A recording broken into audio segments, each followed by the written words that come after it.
You are listening to Sisters with a Y, episode 25.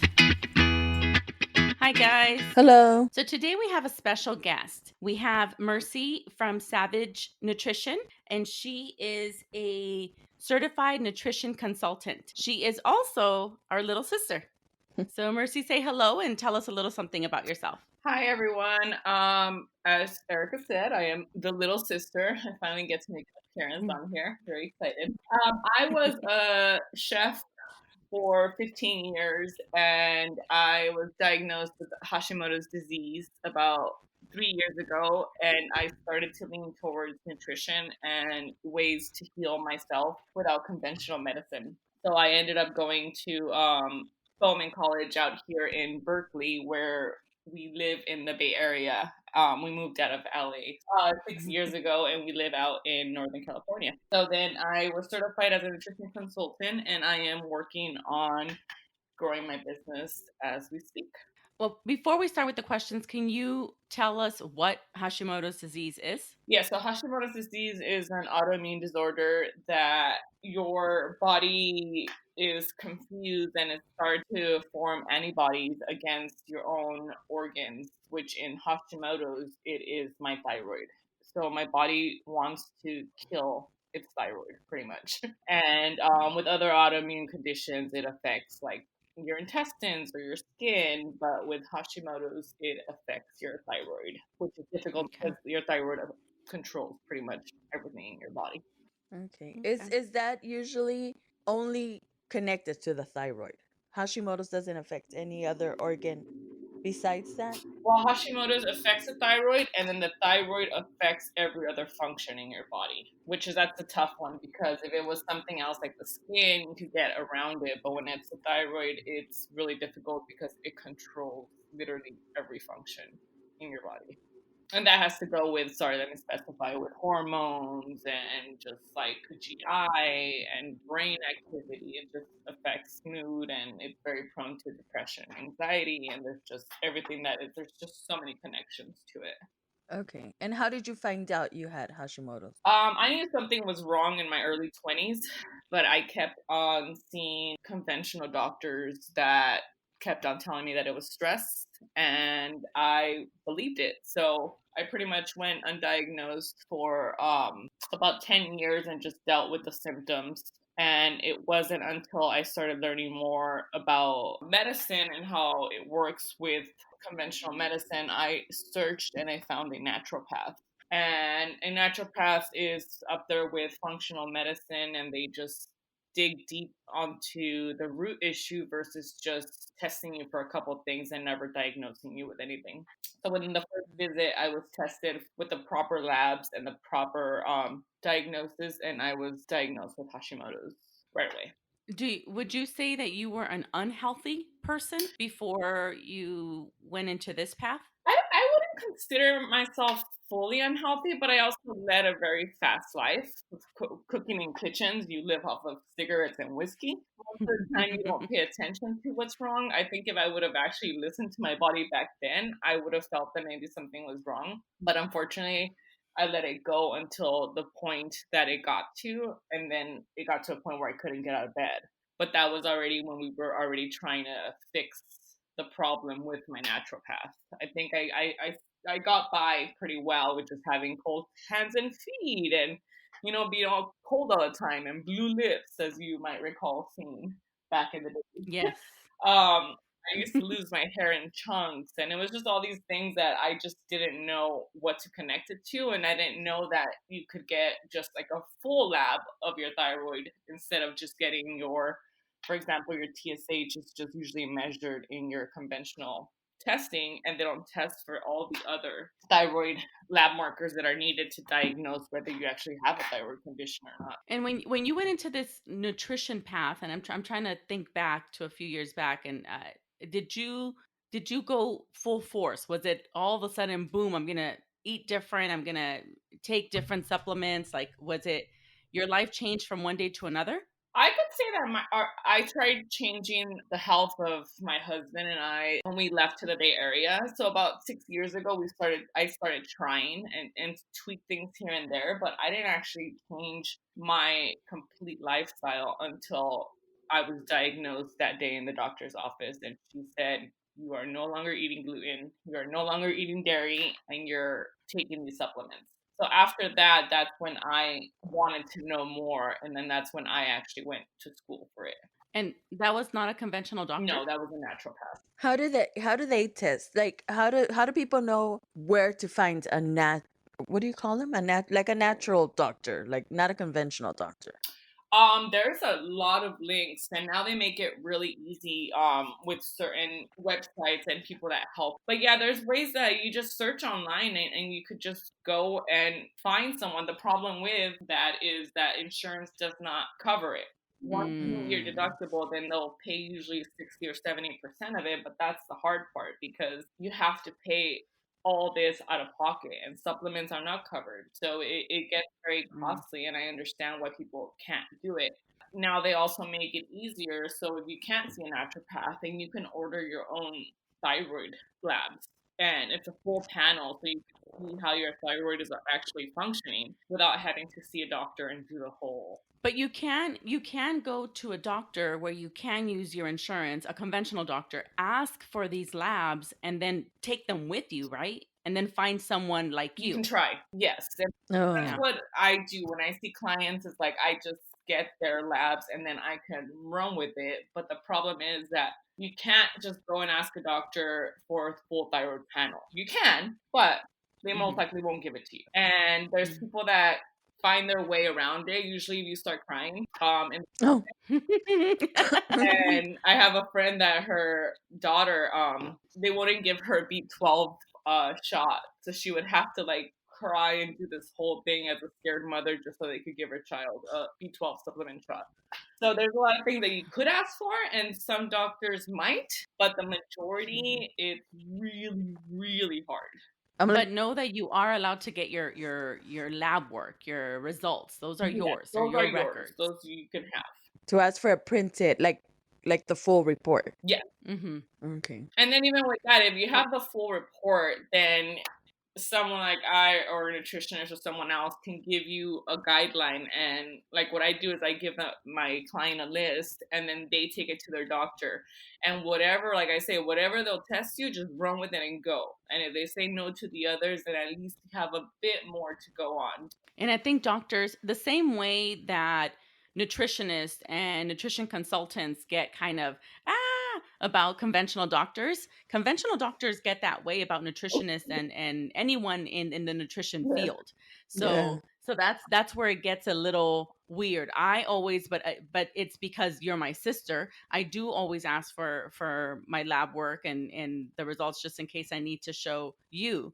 And it does always get a little weird. It is going to be that awkward moment. But like I think Sana and I have said this before, if we stopped worrying about that awkwardness or being weird about certain things, then we would do a lot more. And that's why I think I really like my naturopath doctor, because before I used to go in, sit there, was there for 5 minutes, and it's like I sit there with my doctor for like an hour and a half sometimes if you're new, and you're actually sitting there and you're getting your answers to the questions that you have written down, hopefully. And if you don't want to do something, like there's something that she gives me that I don't believe that I should take personally, for example, because I have mercury fillings. And she'll be like, take this product. And I'm like, I'm not taking that product. So she was like, okay, here's the other choice. And that's it. There's no awkwardness. There's no weird feeling. And it's like in conventional medicine, you ask for your labs and they're treating you like you're like trying to sue them or something. Yeah. But I feel that way about my conventional doctor. I swear by OBGs, I do not go to a primary care doctor to get my physical. I will do everything with my OBG. I feel she's great. I am very open with her. I do tell her I don't take medication. So she will constantly say, well, take this, take that. I'm not going to take it. Okay.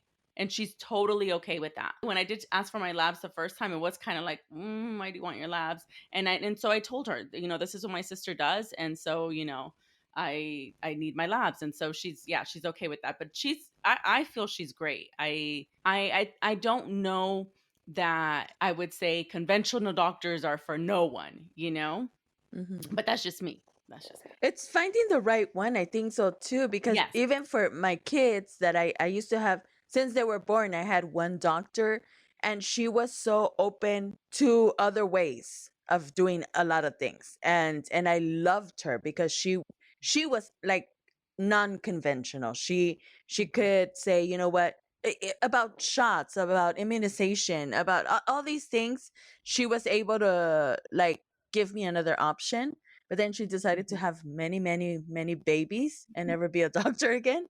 And then it's Mhm. hard finding a doctor that's gonna listen or give you options. So I think you Mhm. just have to really, really go from one doctor to another if you And can that's the thing. afford. It's the work. It's the Yeah. work. It's having to say, oh, I want to, I need to research. I think that's hard. Do you have a go-to? Like when you see your clients, or when somebody asks you for help, do you have a go-to? Is it one of the first things that you say, boom, this has to stop?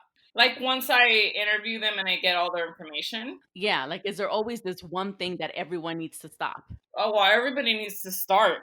That's usually the thing. Everybody needs to start. I think we always focus on the stopping, and the stopping is great, but I think the starting is even better because people need to start drinking water. Oh, People need to yeah. start It's a good one. sleeping more. People need to start chewing their food. They need to stop eating while they're doing something else. It's all these things that you can start with easy little things that, well, I'm hoping they're easy, but they might not be for some people. Why It not? just Why not eating when you're doing something else? because you're distracted. If you go back, I'm all about going back to ancestral times. And when you go back to times, even if just now when you're with family, you're sitting at a table, you're smelling your food, you're in community, you're doing all these things that help you digest. And it's weird Mm. to think that, but it's like the smelling of the food, maybe the prayer before food. They're all things that we always used to do before, no matter what culture you were in. And I think going back to that is very important. Even when you're watching TV, when you're working, when you're doing something, it causes stress. And if you're in any way, shape, or form stressed, you are not going to digest. You could be eating the cleanest, healthiest food, but it's not going to go anywhere because your body is not worried about digesting, it's worried about survival. And they would tell you before, right? Like chew 20 times before swallowing, which, Yes. Yeah. makes a And that's difference. the big one because we digest carbohydrates in our mouth. When we chew, the saliva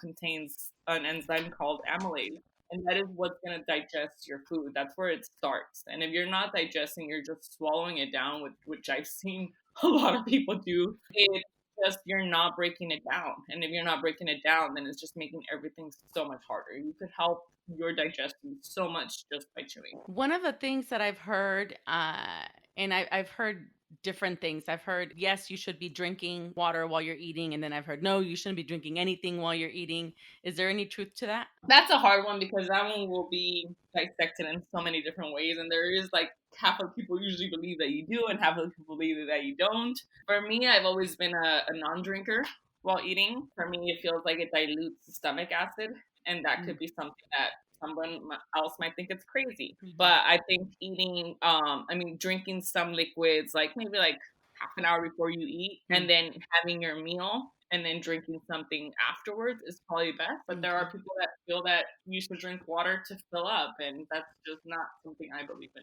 I can't drink while I eat. No, I can't. I can't either. But we're food lovers. We're obsessing over what we're eating. So I also eat like as if I'm like protecting my last meal. Like no, nobody get near me. And no one ever took your food as a child. You gave it away, so Yeah. I don't. And I take people's food all the time. I I know. eat off of other people's food all the time. And yeah, but yet for some reason I feel like someone's gonna steal my plate.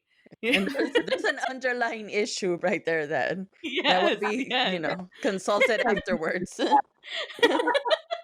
That's something to talk to the therapist about, not the nutritionist. Yes.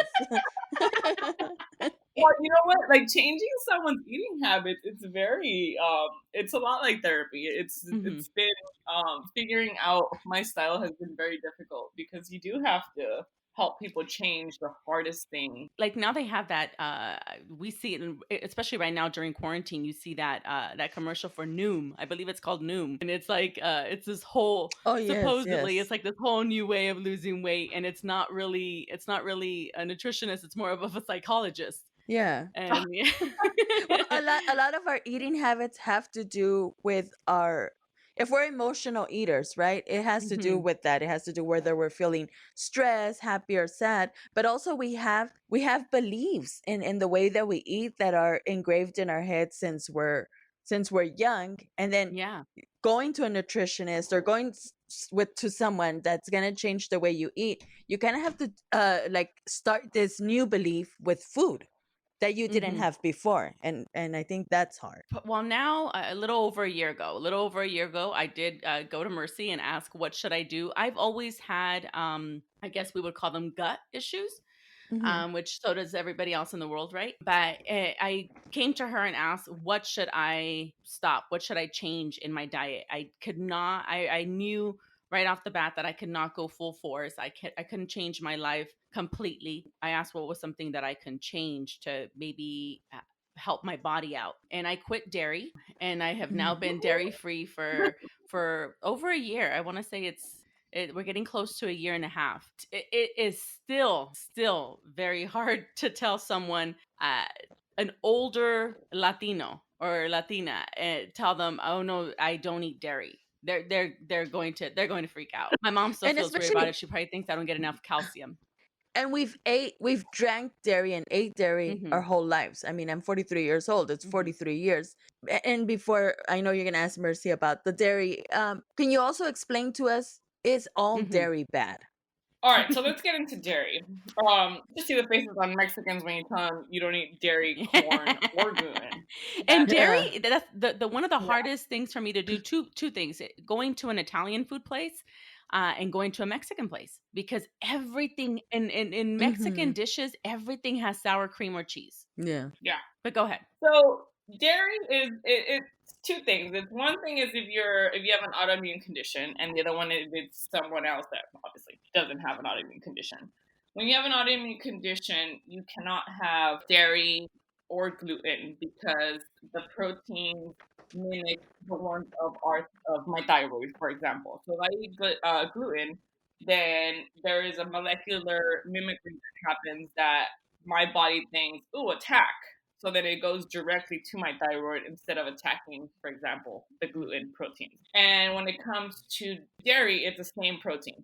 They're very alike. So if I eat dairy, same thing happens. It attacks my thyroid. And for people with autoimmune conditions, dairy is a whole different beast. For someone that does not have an autoimmune condition, it's probably the most debated thing in nutrition out there because it's like there isn't enough data and research on it, so people just go more but from what they know. And personally, I'm not team dairy for everyone. I recommend that you get off of dairy for 60 days and see where you're at and test it and try it. And if you don't find anything that it affects you, then go Mm. for it. Eat it. But that's the difference, the form of the dairy. Like you're talking about grass fed, raw milk that has not been pasteurized, that has not gone through the homogenization process. Sorry, English is my second language, so then it's a different story because you're keeping all the enzymes, you're keeping all the vitamins and minerals in the milk, and it's helping you digest the milk. It's when you go through the conventional side and you just get the other type of feedlot, dairy farm sort of conventional milk, then that's a different story because then they remove everything. It's stripped out of everything. It's boiled. It doesn't have any enzymes. It's just pretty But much unless liquid you live in the sugar. farm, how do If you you think get about unconventional milk?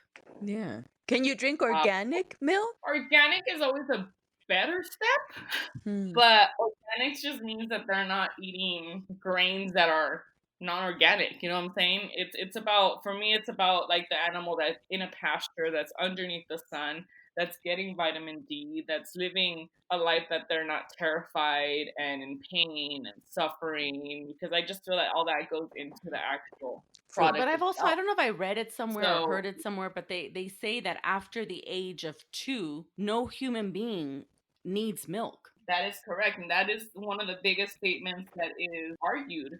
It contains a something called lactoalbumin, and it causes production of mucus in the upper respiratory tract, which it's supposed to in young animals because they have four stomachs and they need that extra mucus to protect their intestinal tract. But we don't, and that's the whole thing. And after the age, it's 2 to 5, we no longer produce lactase, which is the enzyme that helps us digest lactose. 75% of people in the world are lactose Yeah, they say intolerant. technically everyone is lactose intolerant. No one can digest lactose correctly. No one, no human being.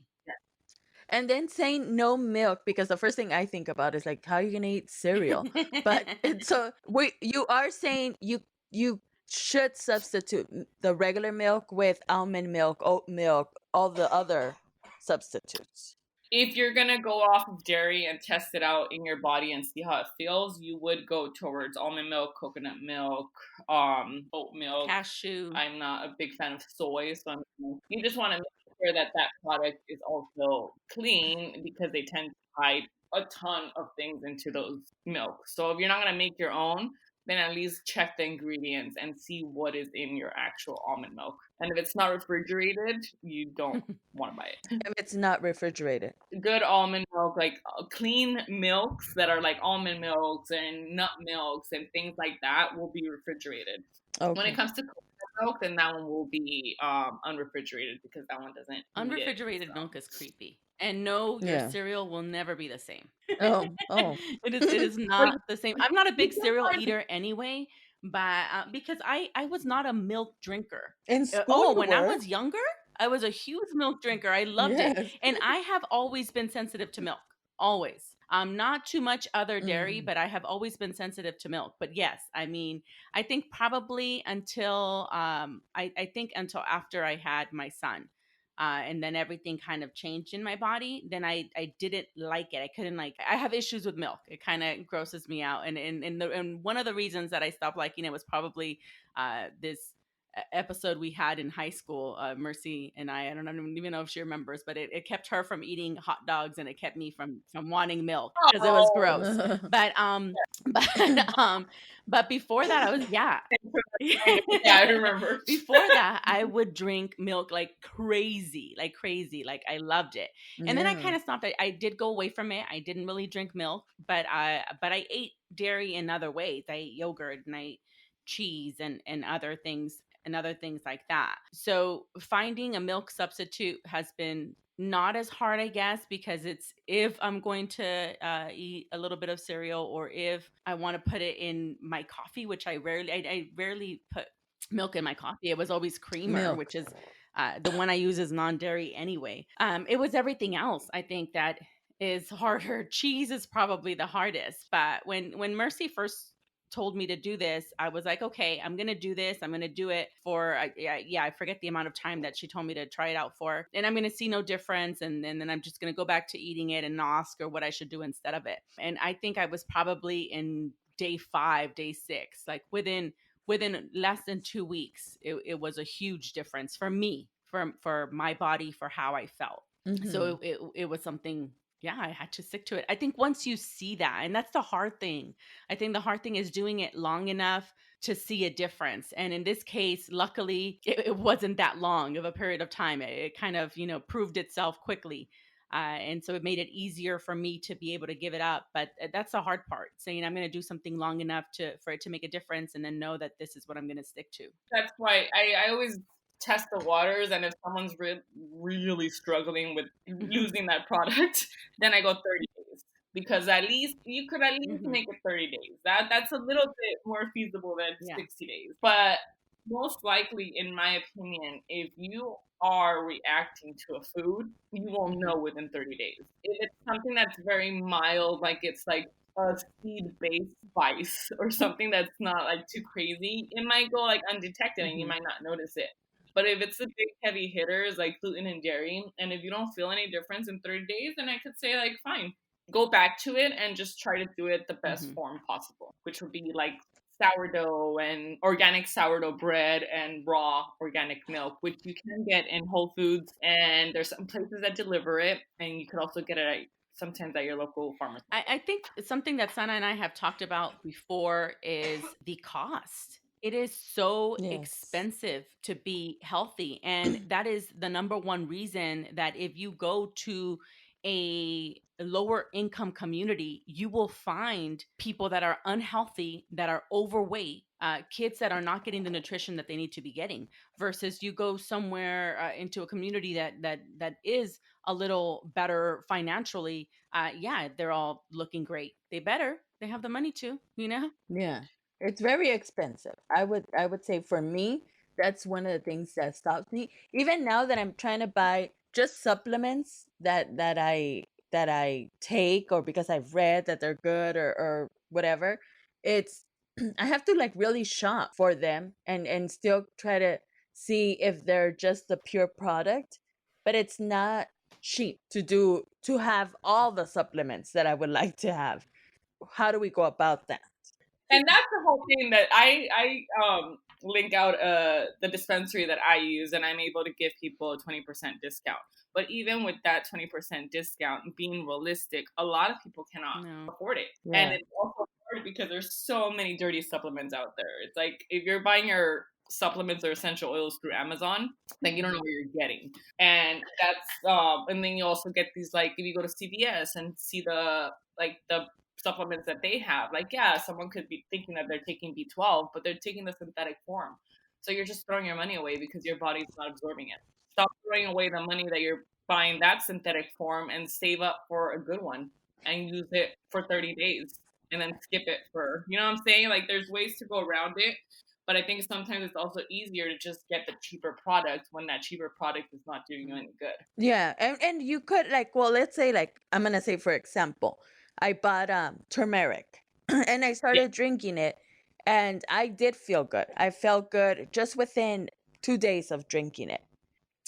Because I do have a lot of inflammation. I tend to have like arthritis in my hands. So I was taking it and I felt good. Even for my allergies, I felt that I woke up better. But then this is my problem with supplements. Like a week after, I couldn't even swallow it. Like my body just didn't want it. Oh, that's awesome. But why does that happen? Is it because I'm taking the wrong one, or but I'm like that with like B12. I take it and then it gives me a huge headache. It makes me feel worse. Am I Well, doing something wrong? B12 is one that I've found, and I don't personally feel this, but Brandon feels it, and I've been fascinated by it. Like, if he takes B12 every day and then he stops for one day, then he gets a massive headache. So he cannot stop his B12. That one's one that it's a daily, and you just don't stop it because that has something that it has something to do. I don't know exactly off the top of my head, but it something with your blood vessels in your head. Okay. So when you stop taking it, you feel it by having a headache. So that's one that I would say just continue to take it. But when sometimes you're in tune with your body, and your body will tell you that's enough. Yeah. And turmeric, that's enough. Yeah. To So me, then that was when you enough. body and you can listen to your body, then it's so cool because it's like when you're gonna get your period and you start craving. For me, TMI, I crave lemons, and I always thought it was the weirdest thing. Like I just crave lemons, and vitamin C helps you absorb and assimilate iron, which is you're getting close to your period, so your body's asking you to help give it a little vitamin C so it could help with the iron. And I think that is one of the things that just fascinates me about nutrition. It's like your body will tell you exactly what it needs So if it and tells what you to stop, Yeah. like the turmeric, for example, if it tells her to stop, she should just stop it? if you feel that, if you trust like your body intuition and you feel like that's what it is that your body's telling you, then I would stop it. Yeah. And I think so because lately, and I've been barely doing this because I just, I don't know. I don't know. It just happens one day you hear your body, or you're more like, oh, let me think about what I eat. But lately, I am like that. If I don't feel it, like even sweets, I'm the kind of person that eats a lot of sweets. And recently, when I got sick, and then now I'm better, I just can't. I'll grab a cookie, and I'm just like, oh no, I don't want to eat it. Like, but with the turmeric, when I started drinking it, I would crave it. Like I would say, "Oh my god, like I already want it to be the afternoon so I can drink my turmeric I can't latte." even And imagine then drinking that. it's so Oh, good. it's so good. It's so It's a good. golden milk, right? The golden milk. I do it with coconut Oh, milk and a little bit of honey. Afterwards, like just recently, like last week, I wanted it, like my mind was like, okay, later on I'm gonna make my tea. And oh, I just the thought of it, I couldn't. Mm. and that's how I am with lemons. Like that week, I'm not kidding you. Like get it. Like if you don't get me a lemon, I will kill you. But after that, then it's like, I'm good. I'll still eat citrus. Don't get me wrong, but it's not like I will punch you in the throat unless you give me a lemon. If somebody out there said, I don't have the money to live this lifestyle, but I can maybe afford to do one supplement. What's the one supplement that you would recommend for everyone, or is there one that would be a universal supplement? Well, it's hard for me because really quickly I have 4 universals. I have magnesium, fish oil, vitamin C, and vitamin D. Those are my 4 pillars, and those I feel everybody needs. And it's hard when you say one because then you'll have to see, does a person get any sunlight? Do they go outside at all? If they do, then my go-to would be Mm. magnesium, because magnesium is just it's just for me it's a big heavy hitter. You could eat it like through foods, but our soils are like so depleted where they grow the greens and everything else that you're not getting it even if you're eating the foods that contain it. So it's shown that 75% of Americans are deficient in magnesium, and that's going with those numbers. I feel like it might be a higher And number. is It plays so many roles. It's like every function in our body usually takes magnesium. Every cell in our body uses it, and I feel that that would be one that if I could pick one, it would be. And magnesium, you have different doses. Just because in my experience with magnesium, I didn't go that well. Go to the restaurant. No, I felt very sluggish. I felt very I do go through, I would say, depressive states, and I just felt very down. Like Do you know which form it was? the liquid one, I think I got it from you. Oh, because you don't do pills. That's right. It was. Uh-huh. That's interesting. We could elaborate more on that Yes. one. Would it be just like the you do have to, like someone like me that reads things up online because yes, I could text you, you're right, but I do it on, if I do it online, should we be following those recommended dosages?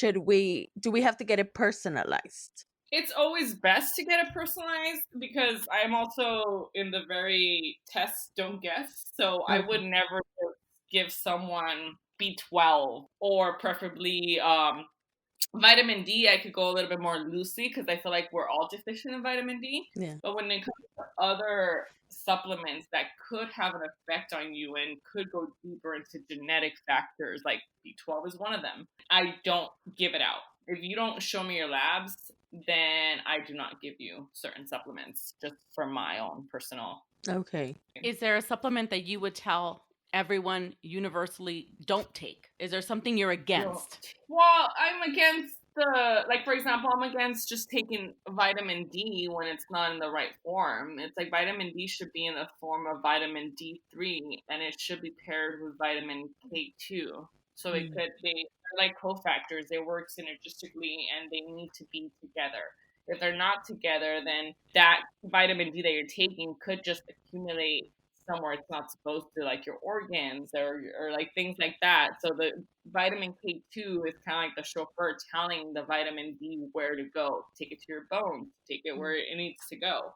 So for that example, people taking the wrong form of supplements, I would just say just Mm. don't take them better. I think I've heard one of the Okay. things I've heard. I'm not sure if I heard this from you or from. Actually, you know what? I might have heard this. This might have been from Carly's pediatrician. Was don't do multivitamins. Oh God, no. I wouldn't Yeah, put I think that that over was the I think pole. that was Carly's pediatrician. She's very against multivitamins. Take what you need, not a multivitamin. One thing that I learned from you was that we don't need calcium unless we're over a certain age, and I think that was an important one for me because then I was regularly giving my daughter calcium, and so that was one thing that I removed from her supplements. Yeah, and that's the whole thing. It's like the same thing with calcium. Calcium should be paired with magnesium. They work the same together. And if you're taking them separately, or you're taking one without the other, then calcium is just depositing into your organs. It's not going to your bones. It's not going where it's needed. It's better to just eat foods that contain calcium. How about for kids? What is the one supplement that maybe we should be giving them? So it's like I would choose right now in these times between magnesium and vitamin C, and it's also, it goes back to how stressed the person is. If the person's really stressed, then I would say support the immune system with vitamin C. If the person's not sleeping correctly, support the person with magnesium to help them relax and sleep. So it's just different ways to go with each individual person, but the Mhm. main two at time and age would be vitamin C and magnesium. And what if somebody had to pick, and I know we kind of touched a little on organic, but if somebody had to pick between organic meats or organic produce, what do you feel is more important? I would go with organic meat. And this is going like and that's a tough part because it's like you're going from conventional meat to organic meat to 100% grass fed. That's the three different areas that there are. And it's like, yes, organic will be better than conventional. If you could take that step, then go with organic. But they're still in feedlots, they're still suffering, they're still going through the exact same process. They're just eating grain that is organic. Okay, so that's the only difference. They're eating grain that's organic versus grass fed. They're only eating grass, Yeah, and they're not And we going should and do they're not grass going fed. through anxiety. exactly. And they're not being tortured. And the thing is that when they eat the grain that they're not supposed to be eating, then they're gonna get sick. And then that's when all the antibiotics come in. That's when all like they put a hole in their freaking body and just to get out like stuff from inside them that is getting clogged up in there from the grain. It's Mhm. horrific.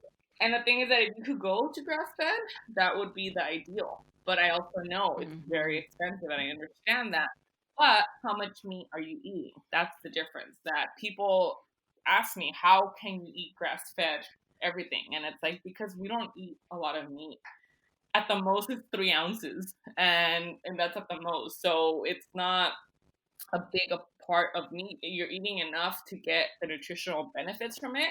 And of course, it's tasty and stuff, but you're not gonna. It's a I like to say conda meat instead of condiment. It's not the entree. Your plate should be 75% vegetables and then everything else. And that's where, if you eat it that way, it's cost effective. You could get by, but you would have to lower your meat. Yeah, because then if you do lower it, you could afford something more expensive because you're not buying as much.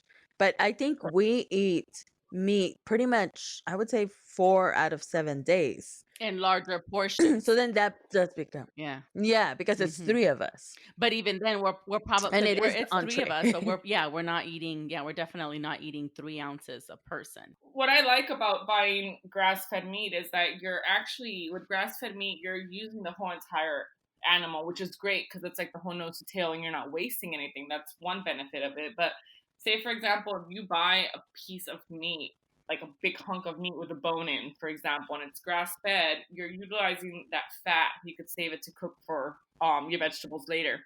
You're utilizing that bone because you could collect all your bones and make bone broth out of it, which you could use to flavor your vegetables as well. There's other ways that you could go around buying the expensive product and maximizing its benefit by the way that you cook it. Like back in the day, they used to make bone broth, and now it's like the biggest rave, but because it's great. It's bone broth because that's also one of the things that are very popular right now is to drink collagen. Would you Yeah. recommend drinking the one that they sell or no, just make your bone broth and get it from there? I do both. I Mhm. make bone broth and I have it on hand all the time, mainly because we eat it usually with every meal, and our cats eat it with their food as well. We also use collagen, the Okay. collagen peptides, and that goes into our coffee every morning. So we're getting both forms of it. We're getting the straight up collagen, and then we're also getting the gelatin and the extra collagen from the actual bone broth. So you could go either way. If you don't see yourself as someone that's gonna make it, buy the good form and not the store shelf one.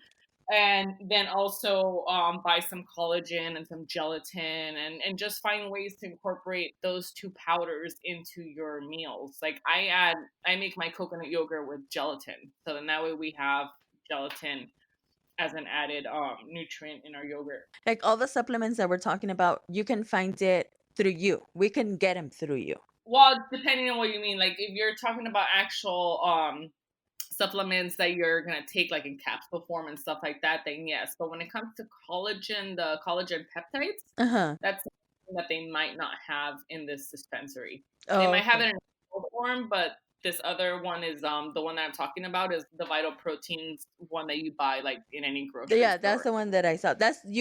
We could take the Vita Protein. Yes. Okay. I actually have nails now. I didn't have nails that would grow out for 10 years, and now I have to cut my nails and that's just from the collagen in itself. Your hair, your joints, your nails, it's magic. First, we want to remind everyone that this is something that Mercy can do for you. Mercy can do this for anyone. She does not have to see you in person. She would just need your lab work, from my understanding, and she can do consultations via, I'm not sure if you do it via Zoom or how you do it, but you don't need to be there with the client, correct? Correct. Not at all. And that's the benefit of it, that you could be anywhere in the world and we can do all this through, I do it through Zoom. Once I get your intake, which is all the questions that I need to ask to see where your health is at, then we take the steps to get you to modify some things or add some things that will be beneficial. Okay, so let everyone know how they can find you. So my company is, as Erica said, it's Savage Nutrition. I am in Instagram under, my handle is Mercy, Mercy, Savage Nutrition. Facebook, I am under Savage Nutrition. Okay, and we will post all this on our social media as well, so that everybody can find you. Hopefully, everyone took at least one thing from this episode that they can change and feel better. And I think that was going to be my last question. Do you feel different once you took this path on? Do you feel different? I struggle with it as anybody else does. I am a gluten and dairy. That's my comfort, and that's something that I miss terribly. And I'm not going to say that I don't, but I feel night and day difference. I feel the healthiest that I have felt at 40 than I did when I was younger. I am at my best health now. And it's not easy. You work at it every single day, but what you do now, the choices that you do now will affect how you are later. And that doesn't matter like if you're 3 years old or 60 years old. Everything that you're doing now will affect you later in a good way or in a bad way. That's just a choice that you need to make for yourself.